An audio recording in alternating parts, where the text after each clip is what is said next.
believe we have everyone here, so welcome. Good afternoon.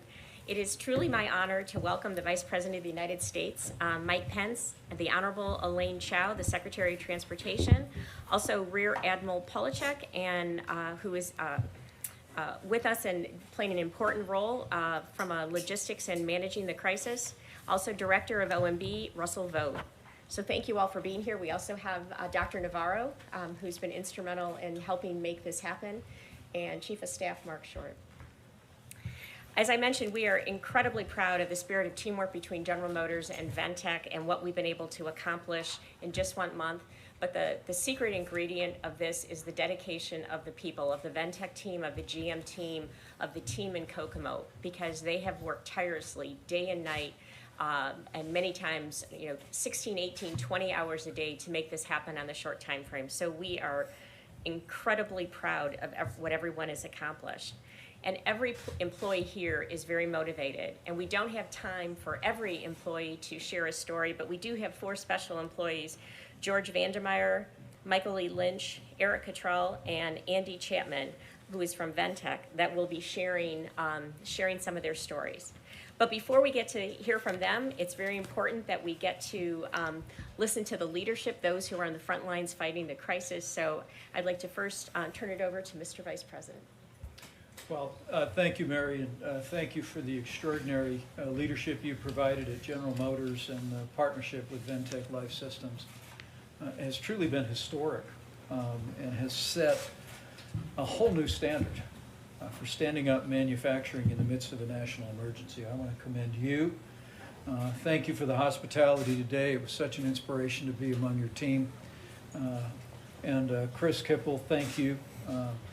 Thank you for the great work that Ventec Life Systems has done, collaborating with GM, collaborating with the federal government to bring all of this about. It is striking for me to think, as the posters around us say, not only is this one team with one mission, but it was done in 1 month. It is extraordinary. From the time I became the lead on the White House Coronavirus Task Force, we had one mission, and that was to save lives, to work with every aspect of the federal government, from Secretary Chao to the Director of Office of Management and Budget. We stood up FEMA in the lead, and Admiral John Polachek has been coordinating the distribution of medical equipment and supplies from around the world, around the country, at the point of the need. But to see the way this team has responded here in such a short period of time, I know is an inspiration to everybody on our team. It was, I had to check the dates again. It was just a month ago that at President Trump's direction, we worked with GM and Ventec, giving you the authority under the Defense Production Act to identify resources and supply. You stood up this plant in 17 days. 3 days after that, you produced your first ventilator.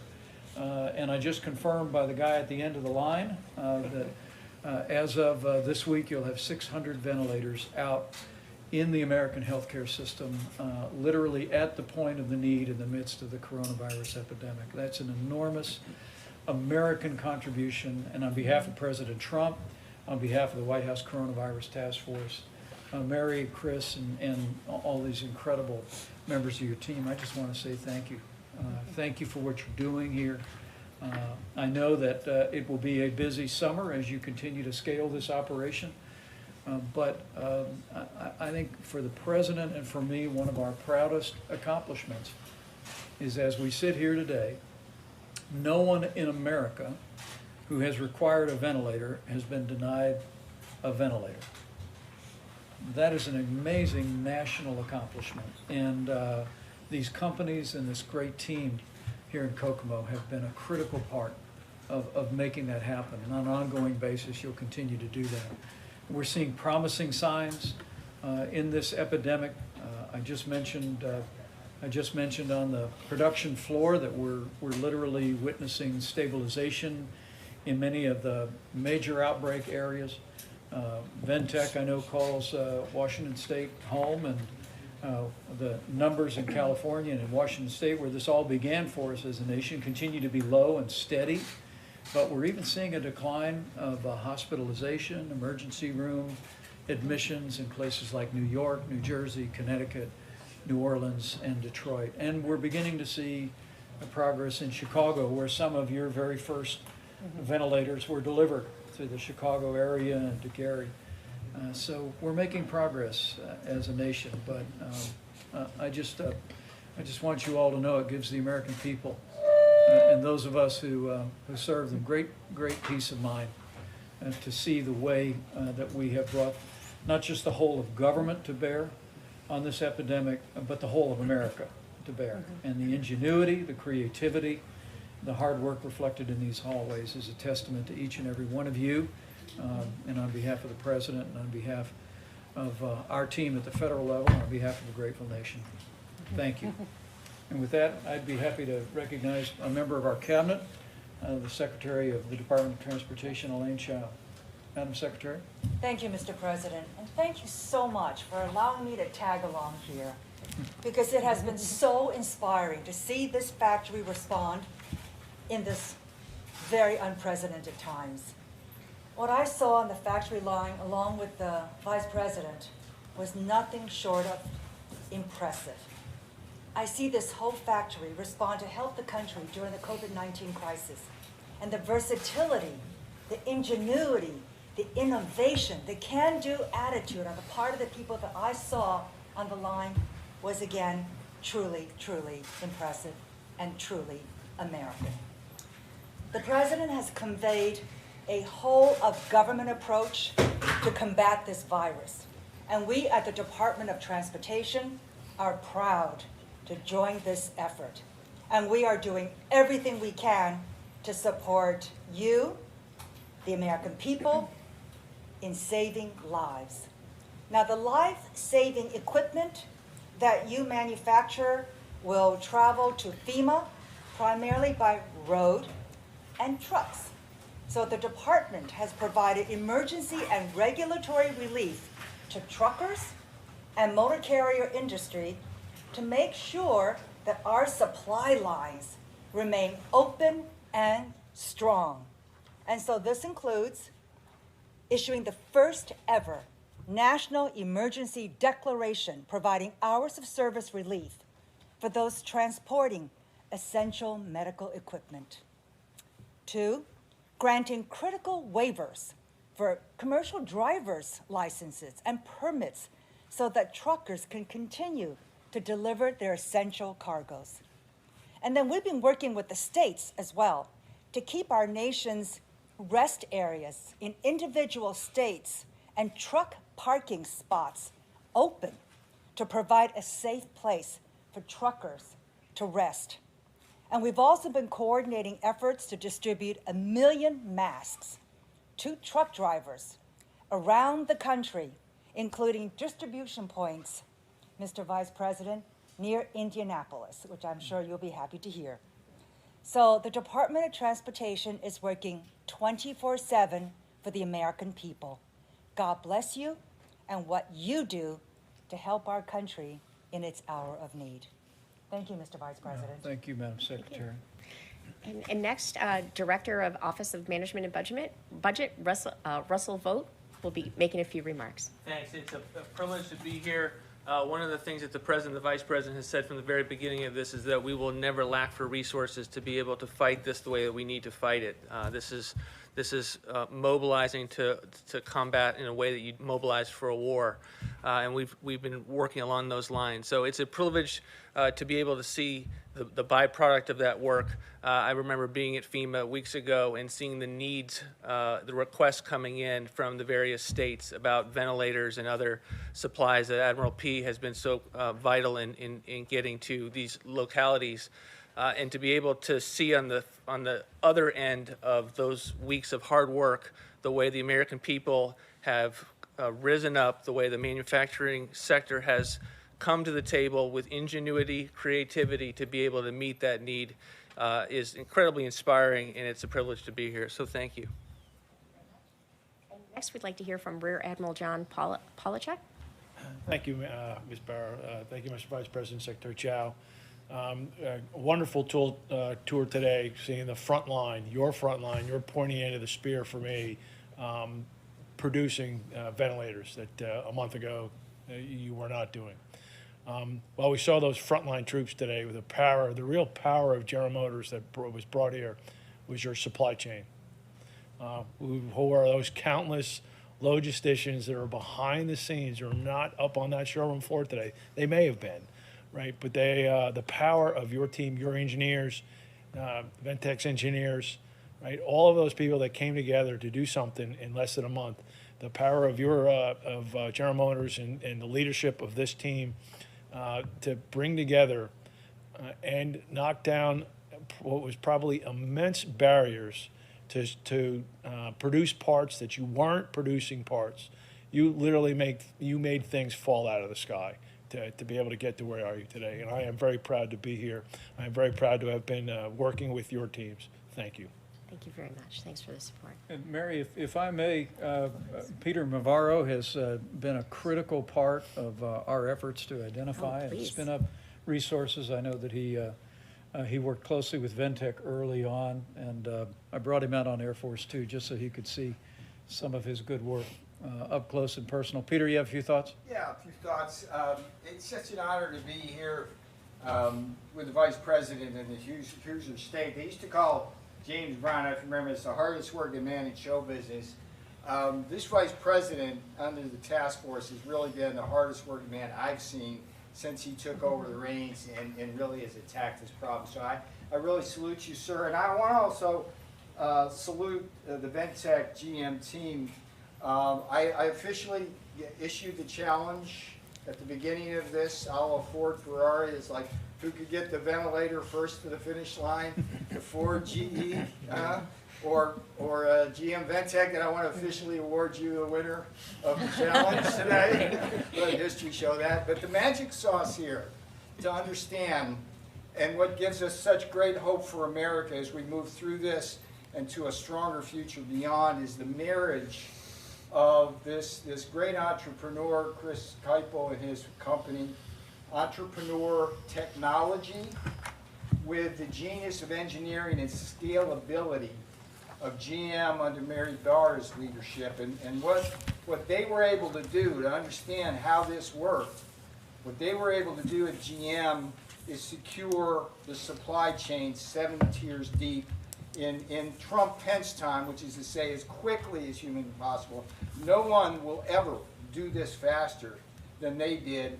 And it's also testimony to Admiral Polovchek's leadership too, because he was the person behind all this, working with the task force to make sure that Chris and Mary got what they want. So there's a beautiful historical story here which should give us hope for America, and I'm just so honored to be here with everybody. Great. Thank you very much. Thank you, Peter. Thank you. Thanks, Mary. Thank you.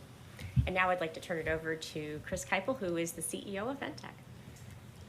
It seems just like a few days ago I was getting phone calls from respiratory therapists and people in hospitals. The tone of their voice, you can't forget. It was sheer panic in terms of how do we get access to medical supplies, how do we save lives. It's amazing what we have accomplished here today, and why we're here. It's really because of great people. And it starts with policy in the Washington level, with Vice President Pence, Dr. Navarro, and Admiral Polovchek's teams. I was on the phone with many members of the government from 5 a.m. in the morning till 2 a.m., 3 a.m. in the evening, working around the clock with the Admiral and Dr. Navarro to think through how do we solve these problems? How do we help with policy?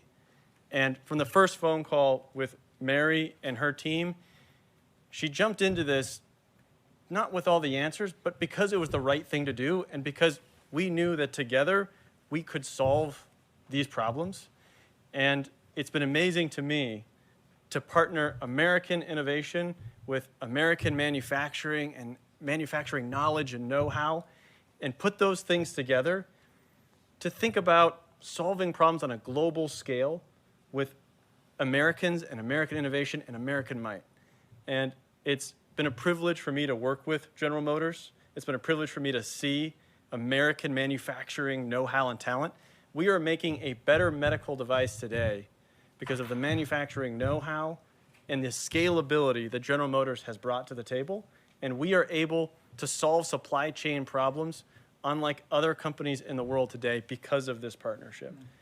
And I think it's been amazing to see how all these people have come together with one mission to do the right thing, with one mission to try to save somebody's life.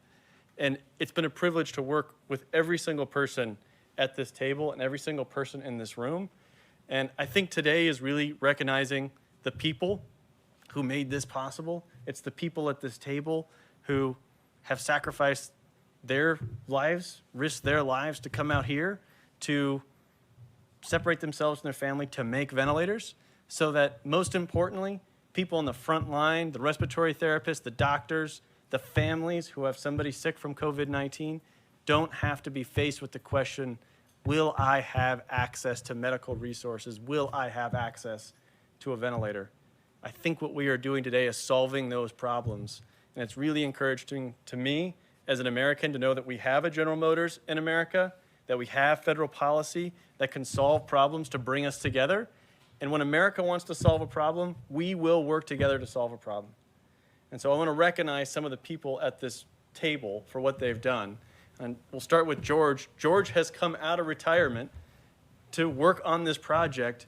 And I think George's story is so indicative of so many people here. He's worked tirelessly because he felt like it was the right thing to do. And George, tell your story. I think it's incredible. Have people step back from him to give him his 6 feet, please. Yeah, please. Well, I've been working for General Motors for 43 years.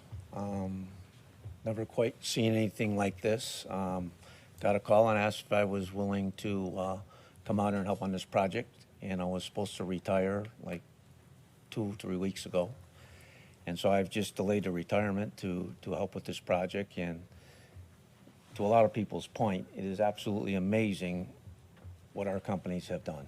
I mean, people work tirelessly. I see people, when I'm coming in the morning, still leaving from the next day, as Mary had mentioned. People just, nothing gets in the way. We move roadblocks. Any little roadblock gets in the way, we just move along, we move along, we move along. And I have never seen anything like it in my life, and I've been very proud to be part of it. Proud to be part of the General Motors and the Ventec team, because this is just, I've never been in a world war, but that's kind of how I feel. I feel like it's just, you know, wartime, and we come together and we did something that was unprecedented, that I'm sure people did not believe we could do. And it's just been absolutely amazing. Incredible, incredible people. I just say thanks. I'm glad I'm part of it. Wow. Wow. Great words. Thanks, George. Thank you for that. Wow. George, what was the hardest thing? What was the hardest thing? Well, I'm the quality manager in the Marion Metal Center, and I make sheet metal. And the first assignment I got here was to become a subject matter expert on the oxygen accumulator. And there's these little parts that I'm trying to teach people how to put together, that they got screws about what you have in your glasses, and I'm trying to put them in there and struggling with, and then you got to torque them down just right. But just being able, just going through this and learning the process, but it was very well detailed. I mean, it's very well detailed what we had to do, have very good standardized processes to follow. And then we took our General Motors talent from that, and we, you know, Chris's point, we made them better. And, you know, we just continue to make them better every single day. We're making this process better.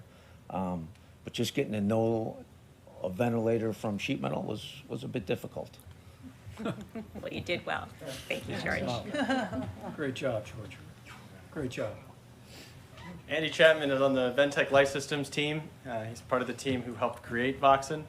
Andy was there when I came around the corner and said, we're going to go from making a couple hundred to tens of thousands. Andy, how's your experience been? Well, first of all, I just want to say that it's been a really great experience to be here so far. I didn't quite know what I was getting into right when this whole thing started, but I can look back on it and say that it's definitely something that I'll remember for the rest of my life, and I'm proud to be here for sure.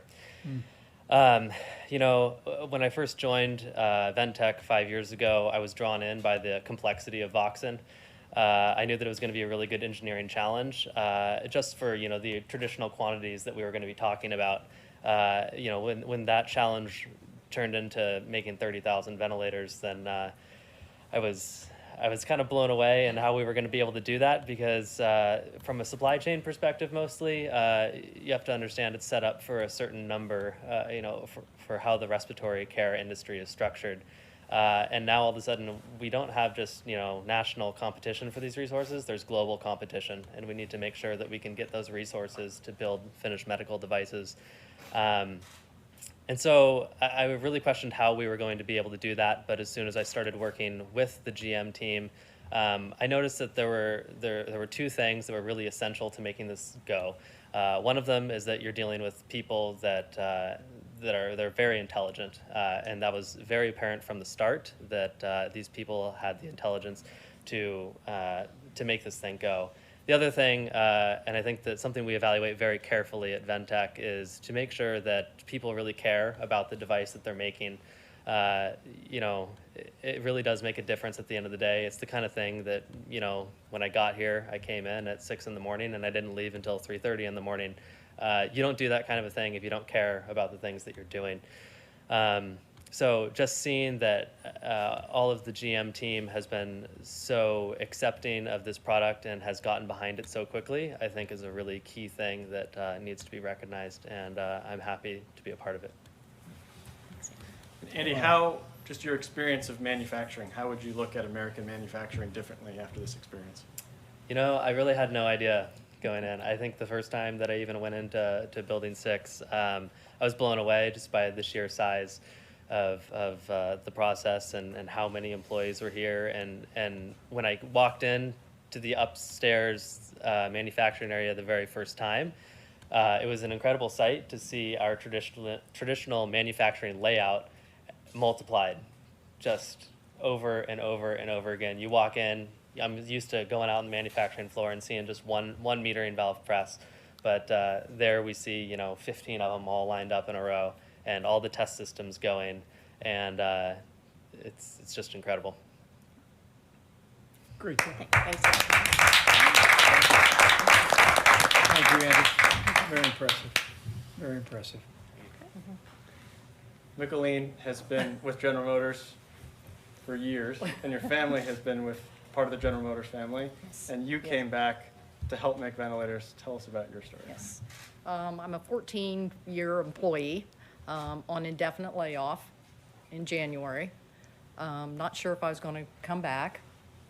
Hoped I would, but then following the COVID-19, I seen things were getting really bad, and then I began to hear rumors of Ventec ventilators being made, then again in Kokomo, and I'm thinking, surely not at our plant. And then somebody from work called me and said, hey, they're working on the ERC building. You think you'll get called back to work? And I said, I hope so.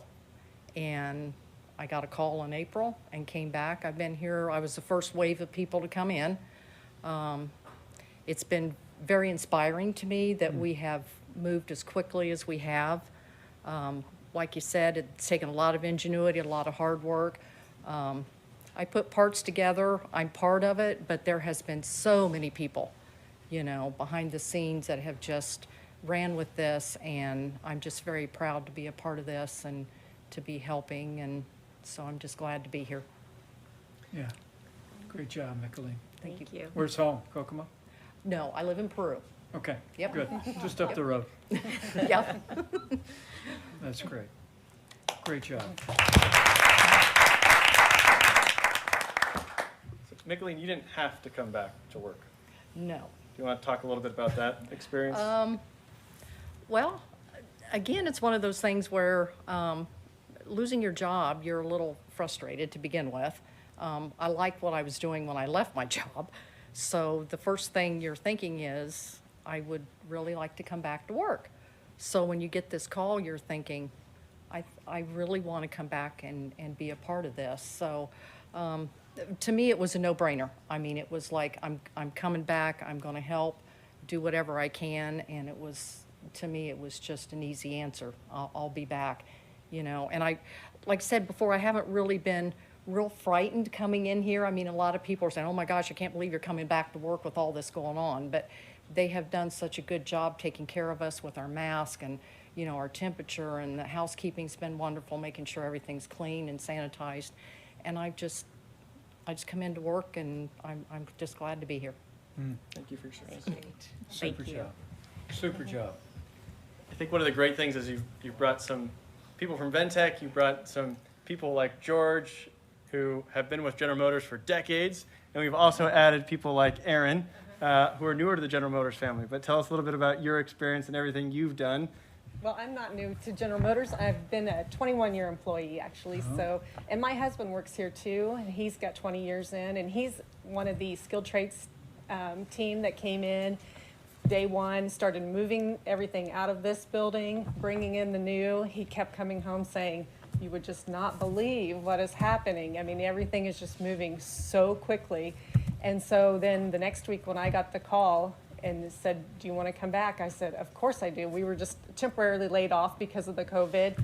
So when I had the opportunity to come in, I said, yes, I want to be a part of this. So I jumped in. I'm part of the training that's been going on, a lot of changes, but everyone has just been working together, making things happen, you know, kind of getting out of their comfort zones and just really diving in and getting things done. And it's just been amazing to see the transformation in just such a short amount of time, that this building was not used, and now look at it, it's just booming every day. And we get more and more employees, and everyone's just so excited about helping, making, you know, you're used to making cars, and you're always thinking, if my parent was going to drive this car, or my son or my daughter, I would want it to be perfect. And that's exactly the attitude that everybody's going in for on this project. You know, we want these ventilators to get out to the people that could be our parents, could be our children, could be our neighbor. You know, you think about that when you're in the manufacturing. You want to make sure that you know, you're putting your all and you're giving your best effort every single day. And I think that's just what it's like being at General Motors. I mean, you just always put your best foot forward. Yeah. It's a good marriage between the two. You need to hang on to that couple. I think so. Very impressive.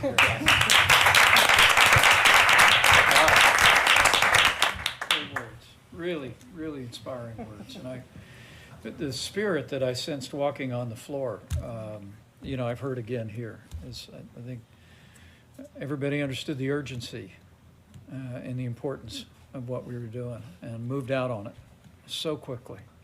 And I think it's got to be some kind of a record in the history of American manufacturing.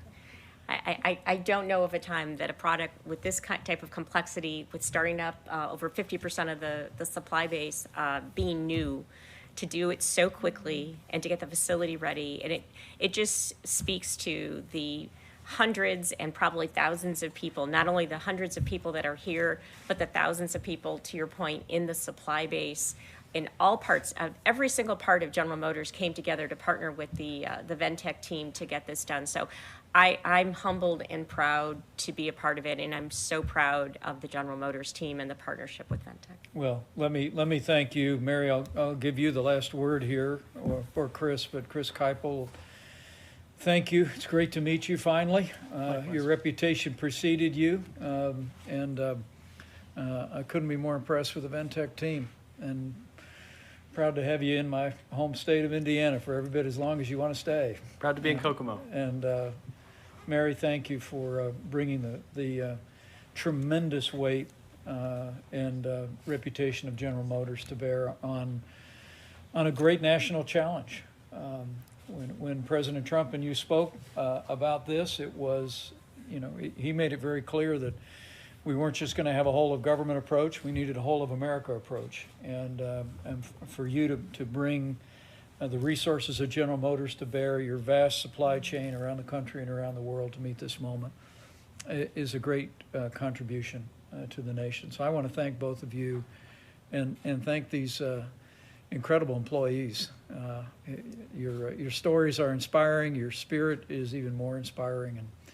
And on behalf of the president and the whole country. Just keep up the great work. You all are you're making America proud here. I mean it. Mary? Mr. Vice President, you said it extremely well, so just thanks everybody. Just so appreciative in General Motors. Very proud of our heritage of helping the country in times of need. There was never a question if we could help, we would, and this team did it. So again, couldn't be more proud. Thank you, Mary. Great job.